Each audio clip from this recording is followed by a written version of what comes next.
বিন্যাস সমাবেশের আরো দুইটা টপিকস নিয়ে একটু কথাবার্তা বলবো। বড় বড় টপিকসগুলি তোমাদের আমি শেষ করে দিয়েছি মোটামুটি। আজকে যে দুইটা টপিক, সেটা হচ্ছে একটা হচ্ছে চক্রবিন্যাস। খুব বেশি বড় টপিকস নিয়ে একটু বুঝলেই হয়ে যায় এই ধরনের অঙ্ক। আর উৎপাদক সংক্রান্ত ছোট একটা কনসেপ্ট আছে, সেই জিনিসটা একটু বোঝানোর চেষ্টা করব। তো প্রথমে আসো চক্রবিন্যাস। যে সাধারণ বিন্যাসের সাথে চক্রবিন্যাসের আসলে বেসিক খুব বড় ধরনের কোনো পার্থক্য নেই, ছোট একটা পার্থক্য। সেটা কি, যে ধরো তুমি এ বি সি, খেয়াল করো,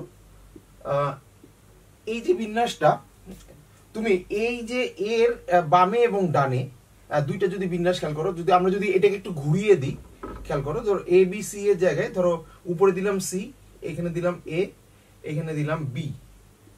তাহলে খেয়াল করো যে এই এর পরে বি তারপর সি, এখানে এর পরে বি তারপরে সি। খেয়াল করো এই দুইটা বিন্যাস কিন্তু নর্মালি যদি তোমার ছেঁড়া থাকতো, এই জায়গাটা যদি খোলা থাকতো, তাহলে দেখো এইটা দাঁড়াতে হতো বি এ সি আর এটা দাঁড়াতো এ সি বি। কিন্তু এখানে খেয়াল করো চক্র বিন্যাসের সময় প্রবলেমটা কোথায় হচ্ছে, প্রবলেমটা হচ্ছে দেখো এই যে সার্কেলটা একটু ঘুরিয়ে দিলে দেখো এইটা এবং এইটার মধ্যে কোনো পার্থক্য আসলে নাই। চক্র বিন্যাসে কখন পার্থক্য সৃষ্টি হয়, যখন একটা জিনিসের ডানে এবং বামে চেঞ্জ আসে। যে ধরো এইখানে আছে সি আর এখানে আছে যদি বি চলে আসে এর, তাহলে উল্টায় গেলেই বিন্যাসটা চেঞ্জ হয়ে যায়। তো খেয়াল করো আসলে কি ধরনের প্রবলেমগুলি আসলে হয়, যে একটা টেবিলের মধ্যে যে ধরনের যে অঙ্কগুলি আসে, ধরো একটা টেবিলের মধ্যে 10 জন বসে আছে। এখন 10 জন যদি, বা একটা গোল টেবিলের মধ্যে ধরো এ বি সি 3 জন বসে আছে, এখন এই গোল টেবিলের এই চেয়ারগুলি যদি গোল টেবিলটা ঘুরায় দাও, খেয়াল করে দেখো এ বি সি যদি এমনি ঘুরতে থাকে, তাহলে আসলে তাদের মধ্যে নতুন কোনো বিন্যাস সৃষ্টি হবে না। এইখানে বিন্যাস সৃষ্টির উপায় কি, যে একজনকে তুমি ফিক্সড করে দিতে হবে, কারণ তার ডানে এবং বামে চেঞ্জ করতে হবে। মানে আমি এখানে বসে আছি একটা গোল টেবিলে, আমার বামে ছিল আগে মনে করো রহিম, ডানে ছিল করিম। যদি আমি এটাকে চক্র বিন্যাসে নতুন বিন্যাস জানতে চাই, আসলে আমার কি করতে হবে, করিমকে ডান থেকে বামে নিতে হবে, একে বাম থেকে ডানে নিতে হবে। তাহলে এই ধরনের বিন্যাসের ক্ষেত্রে আসলে একজনকে ফিক্সড করে ফেলতে হয়, তাহলে বাকি দুইজনকে ঠিক যতভাবে বিন্যস্ত করা যায় ঠিক ততগুলি বিন্যাস ওখানে সৃষ্টি হয়। তাহলে আমরা খেয়াল রাখবো যে এটা আসলে খুব বেশি কঠিনভাবে চিন্তা করার কিছু নেই। যে যখন তোমার চক্র বিন্যাসের ক্ষেত্রে হবে, তখন আমরা খেয়াল রাখবো যে এন সংখ্যক যদি জিনিসকে নিয়ে যদি চক্র বিন্যাস করো, তাহলে ফ্যাক্টরিয়াল n-1 সংখ্যক বিন্যাস পাওয়া যাবে। এন সংখ্যক জিনিসকে যদি তুমি গোলাকার টেবিলে গোলাকার কোনো কিছুতে বসাও, তাহলে n-1 ফ্যাক্টরিয়াল সংখ্যক বিন্যাস পাওয়া যাবে। তো খেয়াল করো কেন, কারণ একজনকে আমার ফিক্সড করে দিতে হচ্ছে। তাহলে খেয়াল করো যে আমার এই ধরনের অঙ্ক আমি 3টা দিয়েছি, এই 3টা অঙ্ক দেখলেই তোমার এই বিষয়গুলো একদম ক্লিয়ার হয়ে যাবে। তাহলে খেয়াল করি, দেখো এই যে অঙ্কটা, প্রথম অঙ্কটা একটু ভালো মতো খেয়াল করো, যে প্রথম অঙ্কটা দেখি যে তুমি এবং মাশরাফি সহ মোট 10 জন, এই ধরনের অঙ্কগুলি কিন্তু বইটা আসে। তাহলে দেখো তুমি এবং মাশরাফি সহ মোট 10 জন একটি গোল টেবিলে খেতে বসেছো। খেয়াল করো পরে অঙ্কগুলি পরে দেখো, খেতে বসেছো, তুমি কতভাবে মাশরাফির পাশে বসতে পারো। এখন খেয়াল করে দেখো 10 জন, একটা অঙ্ক করলে এই বিষয়গুলি আরো সুন্দরভাবে ক্লিয়ার হয়ে যাবে। তাহলে তার মানে এখানে আছে টোটাল কয়জন, 10 জন এখানে বসে আছে। এখন খেয়াল করি যে ধর এখানে 10 জন আছে, এই 10 জনকে আমি আসলে কতভাবে বিন্যস্ত করতে পারবো, যে ভাই আমি ফ্যাক্টরিয়াল 10-1 ভাবে বিন্যস্ত করতে পারবো, দ্যাট মিনস 9 ফ্যাক্টরিয়াল ভাবে বিন্যস্ত করতে পারবো। কেন, কারণ একজনকে আমার ফিক্সড করে দিতে হবে এবং ওর সাপেক্ষে ওকে স্থির রেখে বাকিগুলিকে বিন্যস্ত করতে হবে, তার মানে 9 ফ্যাক্টরিয়াল ভাবে বিন্যস্ত করতে পারবো। কিন্তু আমি আসলে এরকম বিন্যাস চাই নাই। Get your best tutor in a smart way. Download Baidu Academy app. আমি কি চেয়েছি, আমি মাশরাফি ভাইয়ের পাশে বসে খেতে চেয়েছি। তাহলে আসলে এই ধরনের কেসগুলি যখন দাঁড়িয়ে যায়, খেয়াল করো মেইন চক্রবিন্যাস যেটা বোঝা সেটা তো বুঝেই ফেলেছো, যে একজনকে ফিক্সড করে দিতে হচ্ছে। কিন্তু প্রত্যেকটা অঙ্ক যখন এই ধরনের অঙ্ক আসে, আরো কিছু শর্ত দেওয়া থাকবে, সেই শর্তগুলির দিকে তুমি একটু খেয়াল রাখবা।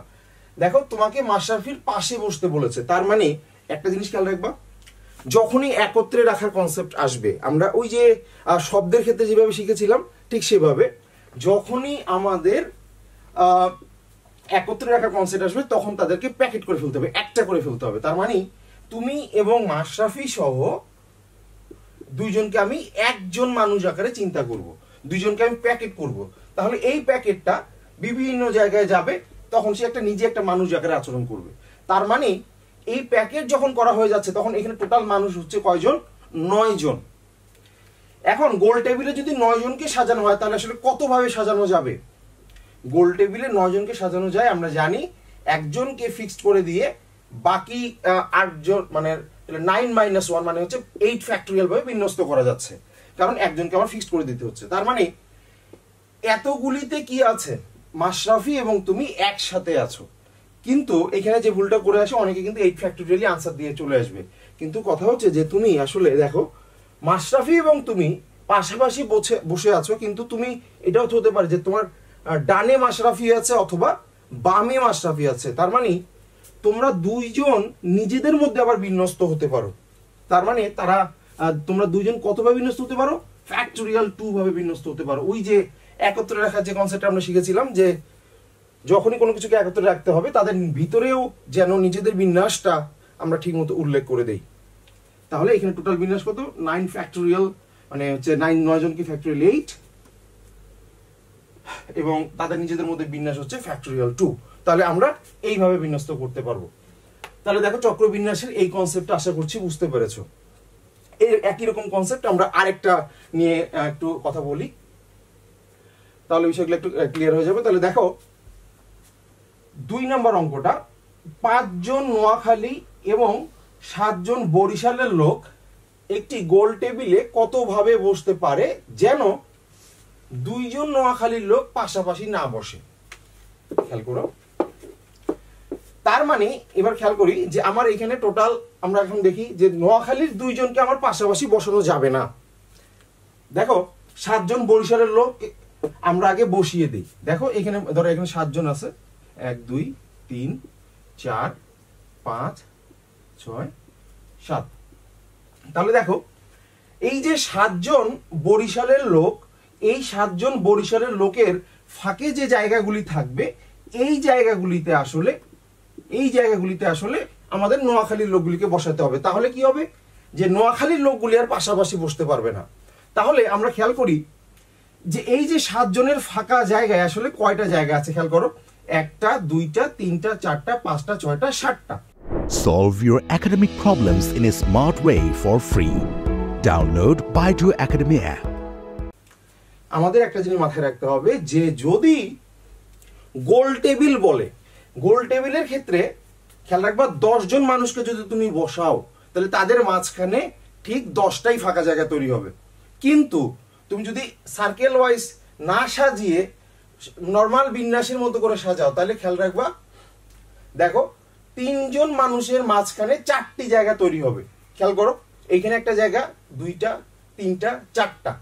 তার মানে নরমাল বিন্যাসের ক্ষেত্রে আমরা খেয়াল রাখবো যে এন সংখ্যক, যদি এই অঙ্কটা বলতো যে গোল টেবিল বৈঠক না বলে যদি নরমাল বিন্যাস বলতো তাহলে কিন্তু আমার এই 7 জন বরিশালের লোকের মাঝখানে 8টা জায়গা চিন্তা করতে হতো। তাহলে 7 জন বরিশালের লোকের মাঝখানে এবার 7টা জায়গা আছে। এই 7টা জায়গায় আমাদের কাকে বসাতে হবে? 5 জন নোয়াখালীর লোককে বসাতে হবে। তাহলে এই যে 7টা জায়গা, এই 7টা জায়গায় 5 জন নোয়াখালীর লোককে আমি কত ভাবে বসাতে পারবো? 7p5 ভাবে বসাতে পারবো। তাহলে 7টি জায়গায় 5 জন নোয়াখালীর লোককে আমি বসিয়ে দিলাম। বসানোর পর এখন খেয়াল করে দেখো এই যে 7 জন তারাও তো বিন্যস্ত হতে পারে, কারণ তারা গোল টেবিলে নিজেদের মধ্যে যদি বিন্যস্ত হয় তাহলে তো আমাদের একসাথে বসতেছে না নোয়াখালীর লোকজন। তাহলে 7 জন লোককে এই গোল টেবিলটাতে এবার তুমি বসাচ্ছ। খেয়াল করো, আমি যদি এই 5 জনের ক্ষেত্রে আমার কিন্তু গোল টেবিলের কথা চিন্তা করা লাগলো না, কারণ আমি ওই 7 জনের ক্ষেত্রে গোল টেবিলের কথা চিন্তা করে এদেরকে ফাঁকে ফাঁকে বসিয়ে দিয়েছি। তার মানে এইখানে টোটাল বিন্যাস হচ্ছে, খেয়াল করো, এই 7 জনকে গোল টেবিলে কতভাবে বিন্যস্ত করা যায়? ফ্যাক্টোরিয়াল 7 - 1। তাহলে বুঝলাম কি বিন্যাসের অঙ্কগুলি আসলে কঠিন না, তোমাকে এইভাবে চিন্তা করতে হবে। তাহলে দেখো এই যে অঙ্কটা এইখানে কিন্তু 2টা কনসেপ্ট তোমাদের ক্লিয়ার হয়ে গেল যে চক্র বিন্যাসের ক্ষেত্রে হলে 7p5 হবে, কিন্তু নরমাল বিন্যাসের ক্ষেত্রে হলে কিন্তু এটা 8p5 হয়ে যেত, কারণ 7 জনের মাঝখানে 8টা জায়গা সৃষ্টি হয়। এবার দেখো 3 নম্বর অঙ্কটা, 10টি মুক্তা একটি মালায় কতভাবে আসলে সাজানো যাবে। খেয়াল করে এই অঙ্কগুলির সাথে এই অঙ্কটার একটা বেসিক ডিফারেন্স আছে, খুব বেশি পার্থক্য না, একই অঙ্ক। যে ধরো তোমাকে বললো 10টি মুক্ত একটি মালায় কতভাবে সাজানো যাবে, তুমি বলবা যে ফ্যাক্টোরিয়াল 10-1 ভাবে সাজানো যাবে। দেখো মালা একটা এরকম হবে, তার মধ্যে একজনকে ফিক্সড করতে হবে, তাহলে বাকি গুলিকে আমরা সাজানো যাবে 10-1 ফ্যাক্টোরিয়াল ভাবে। এখন কথা হচ্ছে মুক্তার সময় আমরা এখানে একটা 2 দিয়ে ভাগ করে দেই অতিরিক্ত। এইটা কেন করি সেই জিনিসটা বুঝলেই আমাদের ক্লিয়ার হয়ে যাবে। খেয়াল রাখবা, মালার ক্ষেত্রে তোমার অতিরিক্ত একটা 2 দিয়ে ভাগ করে দিতে হবে, এটা হচ্ছে তোমার কাজ। এখন কেন করে দিতে হয় সেটা একটু বোঝার চেষ্টা করো। দেখো ABC, একটা ছোট্ট উদাহরণ দিই। দেখো ABC কে কতভাবে একটা ইয়াতে বিন্যাস করা যায়, তাহলে আমরা একটা গোলাকার টেবিলে বিন্যাস করা যায়, আমরা বলবো যে 3-1 that means 2 factorial that means 2, 2 ভাবে সাজানো যায়। কি কি? তাহলে তুমি বলবো যে ভাই একটা ABC আর এর ডানে বামে চেঞ্জ হবে, তার মানে এটা হচ্ছে হয়ে যাবে C, এটা হয়ে যাবে B। তার মানে এই যে 2 ভাবে বিন্যস্ত করা যায় ABC কে একটা গোলাকার জায়গায়, তাহলে সেই 2টা আমরা পেলাম, এই 2টা। কিন্তু আমরা যদি গোলাকার টেবিলের জায়গায় যদি মালা চিন্তা করি, সেই ক্ষেত্রে দেখো এই যে পুঁথিটা, এই যে পুঁথিটা এবং এই পুঁথিটা, এই 3টা পুঁথি, এই 2টাকে আমরা আসলে গোল টেবিলের ক্ষেত্রে 2টা বিন্যাস চিন্তা করছি, কিন্তু মালার ক্ষেত্রে আসলে 2টা একই বিন্যাস। কেন একই বিন্যাস? খেয়াল করো, একটা মালা আসলে দেখতে কেমন, এরকম তুমি চোখের সামনে দেখছো। তাহলে দেখো তুমি মালাটা যখন সামনে থেকে দেখবা, ধরো একটা মালা মাঝখানে আছে, তুমি ওই পাশে আছো, আমি মালাটা এই পাশে আছে, তাহলে তুমি দেখো তুমি কি দেখবা আসলে, তুমি দেখবা ধরো সামনে থেকে এটা দেখতেছো, তাহলে সামনে থেকে দেখলে দেখো ABC, দেখো তোমার ডানে C থাকতেছে, বামে B থাকতেছে। দেখো এক কথায় এই জিনিসটাকে যদি উল্টায় দাও এর উপরে, তাহলে এই দেখো এই মালাটাকে উল্টায় যদি এর উপর বসাও, তাহলে দেখো B এর জায়গায় পড়বে, C এর জায়গায় পড়বে। তার মানে এই মালাটার উল্টা রূপটা হচ্ছে এইটা। তাহলে যেইটাকে আমরা এমন দুই আলাদা আলাদা বিন্যাস চিন্তা করছি, সেই 2টা আসলে মালার ক্ষেত্রে আলাদা আলাদা বিন্যাস না, সেম বিন্যাস। তাহলে এই সমস্ত ক্ষেত্রে আমরা আসলে জানি যে আসলে সেম বিন্যাস কেন হচ্ছে, কারণ মালা যেহেতু উল্টানো যায়, ফলে প্রতি 2টা করে বিন্যাস আসলে একটা একটা করে বিন্যাস হয়ে যাবে। তার মানে একটা জায়গায় যদি 10টা 9 ফ্যাক্টোরিয়াল সংখ্যক বিন্যাস করা যায়, তার মানে তার প্রত্যেক 2টার মধ্যে একটা করে বিন্যাস সৃষ্টি হবে। তার মানে এখানে একটা 2 দিয়ে ভাগ করে দিতে হবে। তাহলে আমরা মাথায় রাখবো মুক্তার মালার ক্ষেত্রে জাস্ট অতিরিক্ত একটা 2 দিয়ে ভাগ, এর ছাড়া আর কোনো কিছুই চেঞ্জ নাই, বাকি সকল কনসেপ্ট আগের মতোই। তাহলে আশা করি চক্রবিন্যাস জিনিসটা তোমরা একটু বুঝতে পেরেছো। এখন আমরা উৎপাদক নিয়ে একটু কথা বলবো। Get your best tutor in a smart way. Download Baidu Academy app. উৎপাদক জিনিসটা আসলে খুব কঠিন কিছু না, খুব সিম্পল। জাস্ট একটা কনসেপ্ট যদি ভালো মতো বুঝি তাহলে ক্লিয়ার হয়ে যাবে। দেখো উৎপাদকের কনসেপ্টগুলো আসলে কিভাবে আসে, খেলা কিন্তু তোমাকে খেয়াল করো, তোমাকে বলেছে প্রথম অঙ্কটা যে 1500 এর উৎপাদক কয়টি।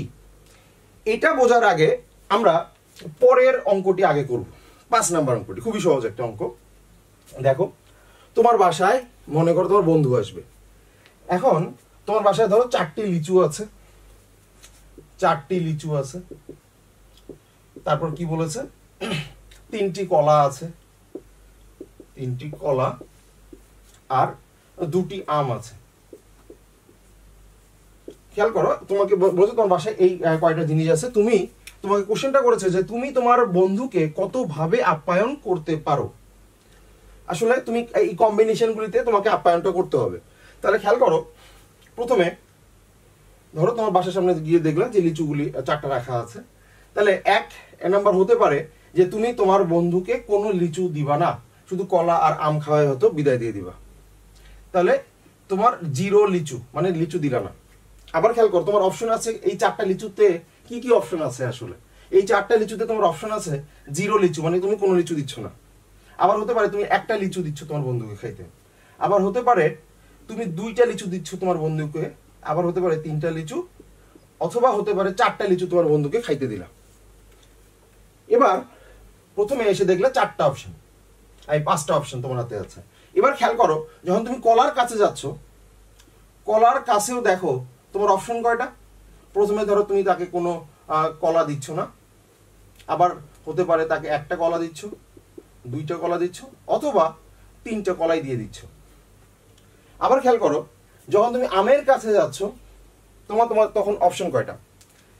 হয় 0 আম, একটা আম দিলা না, আবার হতে পারে একটা আম দিয়ে দিলা, আর অথবা 2টা আমি দিয়ে দিলাম। তাহলে খেয়াল করো যে এইখানে আসলে টোটাল কতগুলি মানে উপায় আসলে এখানে তৈরি হচ্ছে, যে তুমি টোটাল কত উপায় নাস্তাটা দেখাইতে পারো, খাওয়াইতে পারো। তাহলে দেখো, প্রথমে যখন তুমি এইখানে আসছো তোমার হাতে অপশন কয়টা ছিল? 5টা অপশন। হয় তাকে তুমি 0টা দিবা, অথবা 1টা দিবা, 2টা দিবা, অথবা 3টা, অথবা 4টা দিবা। এবার খেয়াল করে দেখো, ধরো তুমি একটা লিচু দিলা। একটা লিচু দেওয়ার পর তুমি খেয়াল করো তোমার সামনে অপশন কয়টা? 5টা, 4টা। তার মানে এই একটা লিচু সিলেক্ট হওয়ার পরে প্রত্যেকটার জন্য তোমার 4টা করে অপশন আছে এখানে। তার মানে এই যে 5টার প্রত্যেকটার জন্য আসলে টোটাল এখানে অপশন কয়টা? Solve your academic problems in a smart way for free. Download Baidu Academy app. তার মানে এখানে প্রত্যেকটার জন্য 4টা করে অপশন। তাহলে 5টার জন্য টোটাল কয়টা অপশন? 20টা অপশন। কারণ একটার জন্য ধরো 1 লিচু, 1 কে দিতে পারো, 2 কে দিতে পারো, 3 কে দিতে পারো, এই 4টার যে কোনো একটা অপশন নিতে পারো। তার মানে একের জন্যই পাচ্ছ 4টা, তার মানে 5টার জন্য পাবা 4 5 20টা অপশন। এবার খেয়াল করে দেখো, এইখান থেকে আবার তুমি এই যে 20টা অপশন তোমার হাতে চলে আসলো, এবার এইখান থেকে একটা নেওয়ার পরে এবার এইখানে গিয়ে আবার কয়টা অপশন? 3টা অপশন। হয় এটা নিবা, অথবা এটা নিবা, অথবা এটা নিবা। তার মানে এই 20টার প্রত্যেকটার সামনে 3টা করে অপশন। তার মানে এখানে টোটাল অপশন কয়টা? 5 × 4 × 3। দেখো এইখানে একটা এমন কেস দাঁড়িয়ে গেছে যে তুমি তোমার বন্ধুকে 0 লিচু, 0 কলা এবং 0 আম খাইয়েছো, মানে কোনো আপ্যায়ন করনি। তাহলে এখানে তোমাকে বলেছে আপ্যায়ন করতে পারো, এই জন্য তুমি এটাকে মাইনাস করে দাও। তাহলে এটাই হচ্ছে তোমার টোটাল উপায়, যে তুমি তোমার বন্ধুকে কতভাবে আসলে আপ্যায়ন করতে পারো এই কয়টা জিনিস দিয়ে। এখন এই জিনিসটাকে একটু ঠিক করে ফেলি। দেখো 5 কে আমরা আসলে কি লিখতে পারি? 5 কে আমরা লিখতে পারি 4 + 1। কেন লিখছি একটু পরে বলছি। 4 কে আমি লিখতে পারি কি 3 + 1। 2 কে বলতে পারি কি আমি 2 + 1। তাহলে এখান থেকে -1। এখন খেয়াল করো যে এটা আমি আসলে কেন লিখলাম। খেয়াল করো যে 4টা লিচু যখন আসছে আসলে তার সামনে আসলে 5টা অপশন। এই 5টা অপশন, এই 5টা মানে কি আসলে লিখতে পারি 4 + 1। তার মানে লিচুর সংখ্যা +1, আবার এখানে দেখো কলার সংখ্যা +1, আমের সংখ্যা +1, -1। তার মানে এইটাকে আমি একটা সূত্রের মতো আকারে চিন্তা করতে পারি যে যখন এই জিনিসগুলির গুণফল দ্বারা কোনো একটা টোটাল উপায় সৃষ্টি হবে তখন আমি আসলে এই ধরনের জিনিসকে কনসিডার করতে পারি। তো কিভাবে এই ধরনের অঙ্কগুলি করতে হয়, এই ধরনের অঙ্কগুলি আসলে কোথায় প্রয়োগ আছে আর সেটা একটু খেয়াল করি। সেটা হচ্ছে 1500 এর উৎপাদক কয়টি? খেয়াল করো, উৎপাদক মানে কি? উৎপাদক মানে হচ্ছে যে এই সংখ্যাটিকে আর কোন কোন সংখ্যা দিয়ে ভাগ করা যায়, মানে তার যে ছোট বা এত পর্যন্ত কোন কোন সংখ্যা দিয়ে ভাগ করা যায়। তো এখন খেয়াল করো উৎপাদক আসলে কিভাবে সৃষ্টি হয়। 4 নম্বর অঙ্কটিতে আমরা চলে আসি। খেয়াল করো 1500 = আমরা লিখতে পারি কি 15 × 100। প্রথমে আমরা ক্ষুদ্র ক্ষুদ্র মৌলিক সংখ্যায় ভাগ করে ফেলি। তাহলে দেখো এটা লেখা যায় 3 × 5, এটা লেখা যায় 5 × 100। দ্যাট মিনস 5 × 5 × 4 মানে 4 × 5 = 100। তাহলে আমরা মৌলিক সংখ্যা 4 মানে হচ্ছে 2 × 2, 5 × 5 2 × 2। তার মানে আমরা যে জিনিসটা আমরা শিখলাম এই জিনিসটাকে আমরা এই 4 নম্বর যে অঙ্কটি আছে 1500 এর উৎপাদক কয়টি, এই জিনিসটা আমরা বের করব এখন এই কনসেপ্টটাকে ইউজ করে। দেখো যে এইখানে আসলে তুমি যেই কাজটি করেছো যে 4টি লিচুকে আসলে তুমি ঠিক যতভাবে নিতে পেরেছো সেই জিনিসের সাথে 3টি কলা ঠিক যতভাবে নিতে পেরেছো সেই জিনিসটা, এবং এই 2টি আম ঠিক যতভাবে নিতে পেরেছো সেই জিনিসটাকে গুণ করেছো।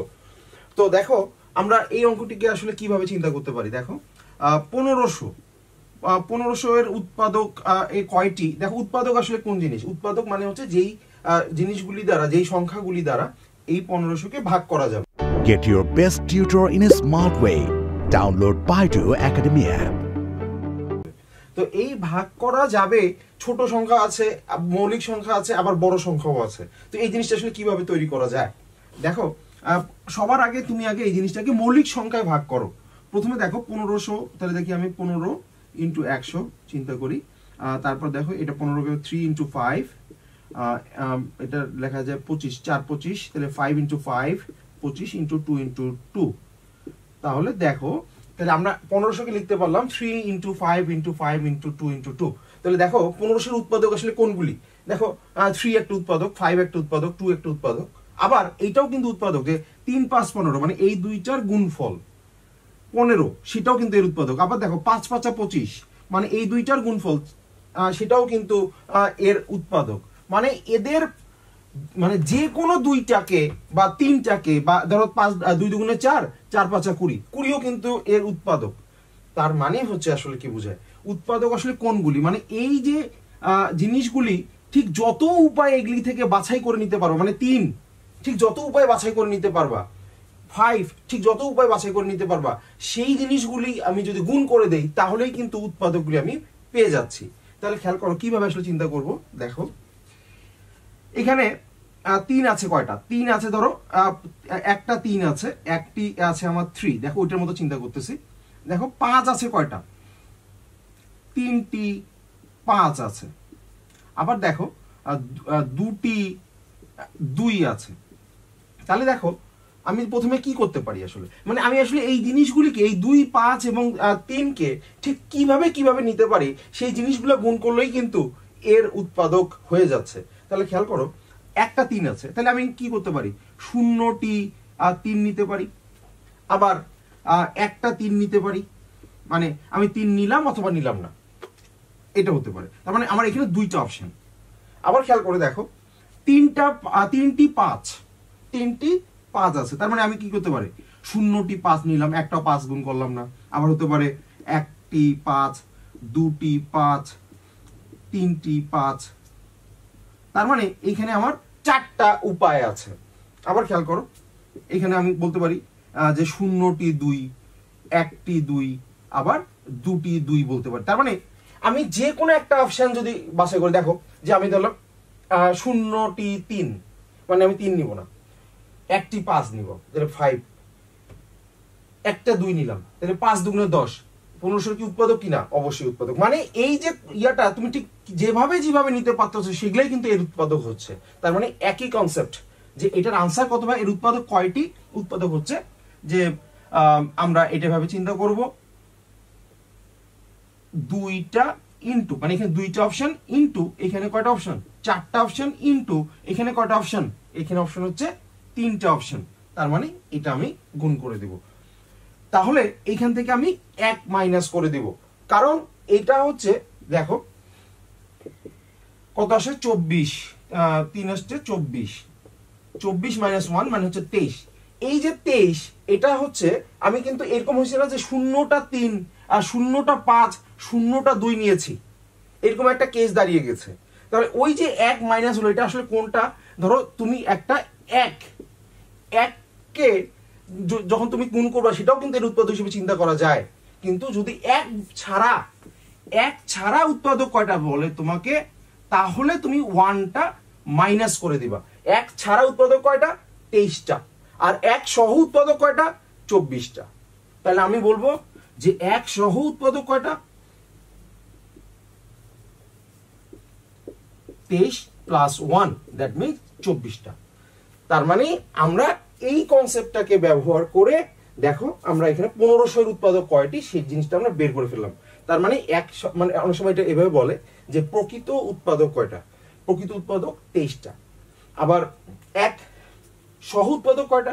24টা। মানে এর উৎপাদক 24টা, কিন্তু 1 ছাড়া প্রকৃত উৎপাদক হচ্ছে 23টা। তাহলে তোমরা যখন প্রকৃত উৎপাদক চাবে তখন 1টা মাইনাস করে দিবা, আর যদি প্রকৃত উৎপাদক না চায় তাহলে কিন্তু 24টা আনসার লিখবা। তাহলে আমরা এই জিনিসটা শিখে ফেললাম। এই জিনিসটা থেকে বেশ কিছু অঙ্ক আসলে তোমরা চক্রবৃদ্ধি মুনাফা, চক্রবিন্যাসী রিলেটেড অঙ্ক তোমরা এখান থেকে পারবা, আবার উৎপাদক রিলেটেড অঙ্কগুলি যদি আসে সেগুলি তোমরা পারবা। তাহলে আজকে এই পর্যন্তই থাক, আরো কনসেপ্ট নিয়ে আমরা নেক্সট ক্লাস